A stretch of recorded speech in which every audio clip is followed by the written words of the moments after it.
Okay, let's talk about the rent-to-rent HMO model. Exactly what you offer in terms of the landlords, estate agents, how it all works between you three. By the end of this video, you will know your rent-to-rent HMO business model inside and out. So when you're talking to landlords and agents, you know exactly where you fit amongst this kind of party of people and your services you provide, what you do with the property. So stick around if you really want to know exactly how the rent-to-rent HMO model works properly. This is the proper way of doing rent-to-rent HMO, not what other people teach. Okay, so straight away, the only property you guys need to be looking for are HMO compliant properties, ones that already have a license. We don't want to be messing around with licenses, HMO regulations, fire doors, certificates and stuff like that. I want to be really clear on this. If you're looking at HMOs, only go for licensed properties. The landlord has got the permission, he's got the license, it's on display in the property, it's in date. To be fair, estate agents will not list it as a HMO or student property if it doesn't have a license, right? So straight away,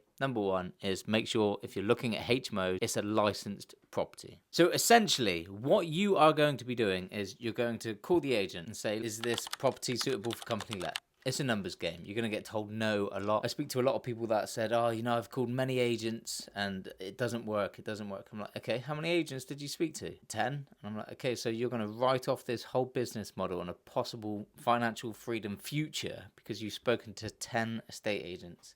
And they all said no. And I just watched their face drop. But yeah, I called 244 agents before I got my first deal. I actually got 3 deals that evening. Okay, getting back to the model. You are going to speak to agents mainly for HMOs, okay? Calling estate agents, delivering your pitch. And the pitch doesn't have to be perfect. The company let word is almost a trigger word now. So you need to address it differently. But you need to get straight to the point. Don't waste estate agents' time. If they feel you're wasting their time, they will shut you down straight away. You'll be one of those annoying company letters that calls up and tries to sneak their way in. The way I would still approach it is, so you're going to pick up the phone to an estate agent. You're going to say, hey, I'm looking at this property on 123 Fake Street. Is it still available? They're going to say yes, because it will be available. And you're just going to say, okay, look, the property looks amazing. I'm looking at renting this long term for my small business. They're going to say, what is your small business? You can either say, look, I'm a company let. Straight up. Do you do company lets? We're a serious small business. We're working with HR departments of large corporations in the immediate area. They need housing. So we're a company let where we will provide that housing to those businesses. We need HMOs. So you can go about it in a roundabout way, but my main point is get straight to the point. Don't waste their time. My main pitch was, hey, you know, is this property still available? Okay, great. Is it suitable for company let? No.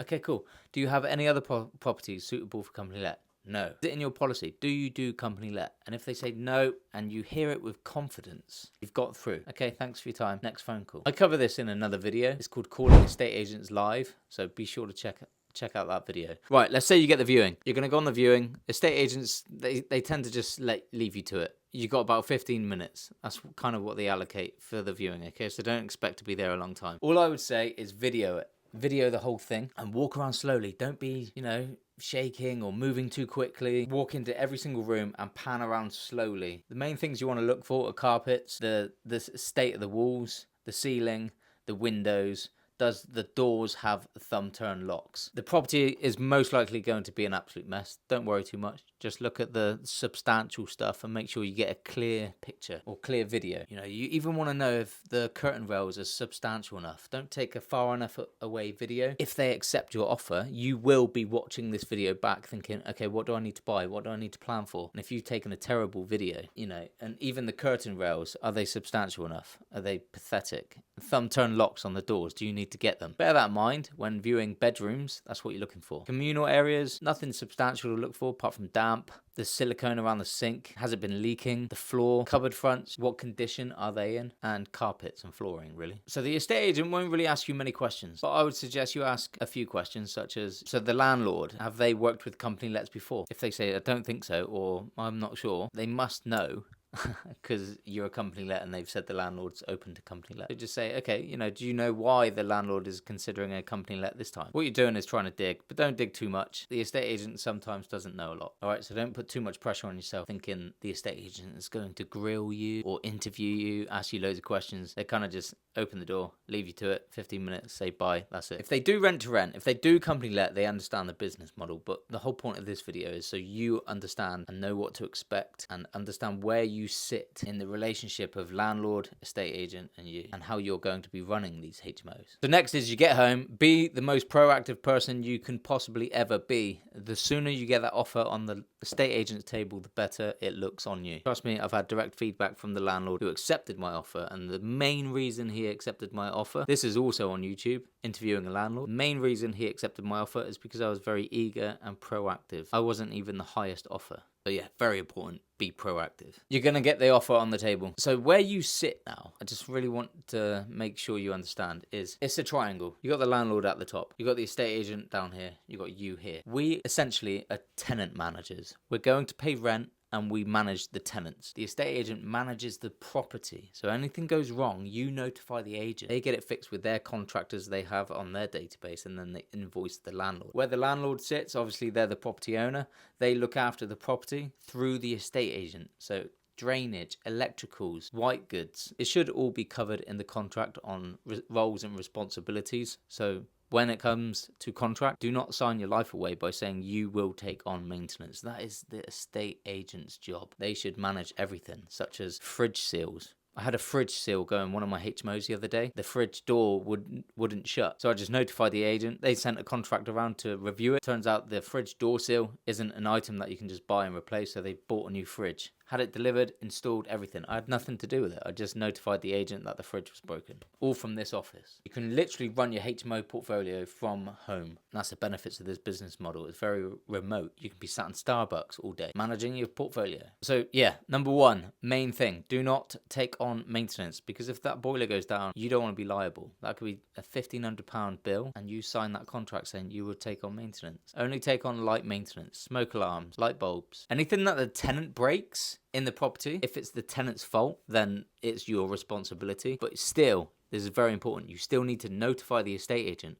They will get it fixed if it's a substantial item, you know, like an electrical socket, the tenant kicked it, or the door has been booted down by the tenant. The estate agent, you still need to notify them. They will fix it, but invoice you. You don't just go out and wing it and get it done yourself. It's a HMO property. The license needs to be managed. So if it is a door that has been kicked down by a tenant, that's a substantial item. That's on the HMO license. Needs to be done correctly. All right, so everything substantial go through the estate agent. You pay rent to the estate agent. They take their commission, pass it on to the landlord. So that is how the triangle works. The landlord receives rent, but it's still their property, so they maintain it, but through the estate agent. The estate agent sends out contractors, gets things fixed, but they rely on you to notify any problems. You bring in rent through the tenants that you are bringing on board, so that alleviates that issue with the estate agent. So the estate agent literally just manages you. But essentially, they don't even manage you. You shouldn't need managing. You just notify them when there's an issue and they get it fixed. That's it. That's how that triangle works between landlord, estate agent, and yourself. Clear? Crystal clear? If it's clear, turn the phone that way and just press like for me, and then turn it back, continue watching. Really appreciate it. Thank you.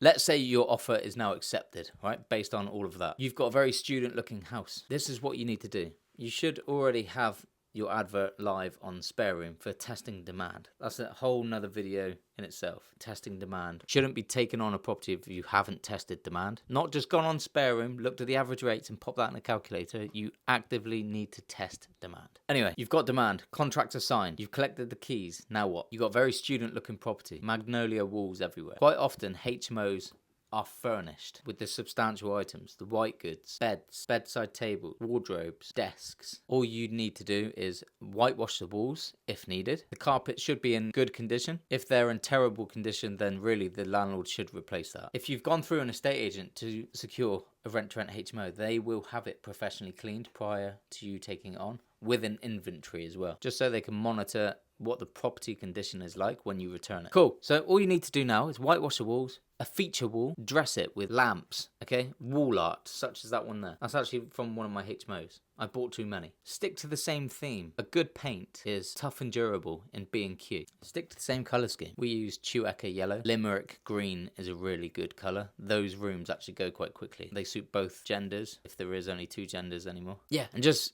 turn it from a student looking bland whitewash or magnolia walls to a home, you know, make it look attractive, increase its attractiveness. Then update your pictures once you've done this on Spare Room. If you haven't already secured tenants, there is a way you can secure tenants prior to finishing your refurb. But when you are selecting tenants, be cautious about it. Group them together, match personalities, keep the ages between 18 and 30 and don't go over 30. Minimum AST contract is 6 months, all right? Don't go any lower than that.